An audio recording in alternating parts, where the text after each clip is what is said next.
दिनांक 21 डिसेंबरपासून ब्राह्मणवाडा गावात महसूल विभागाच्या स्पष्ट दुर्लक्षामुळे गौण खनिजाची म्हणजेच मातीची अवैध वाहतूक झाल्याचा गंभीर प्रकार उघडकीस आला आहे।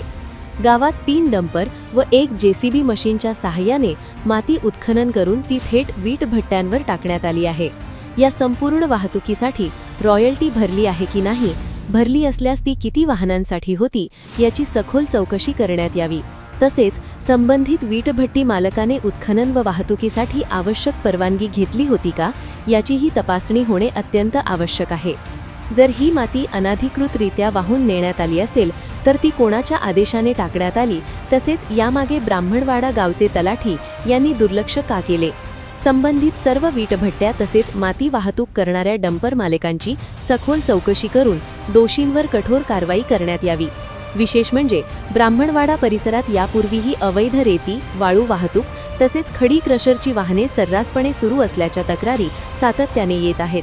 अनेक डंपरवर नंबर प्लेट नसणे तर काही वाहने विनापरवाना सुरू असल्याचेही निदर्शनास आले आहे।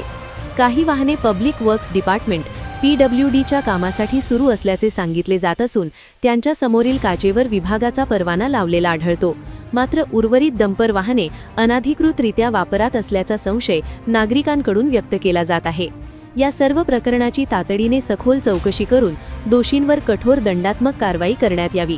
तसेच अवैध खनिज वाहतुकीवर कायमस्वरूपी आळा घालण्यासाठी महसूल यंत्रणेने ठोस व प्रभावी पावले उचलावीत अशी जोरदार मागणी ब्राह्मणवाडा गावातील नागरिकांकडून होत आहे।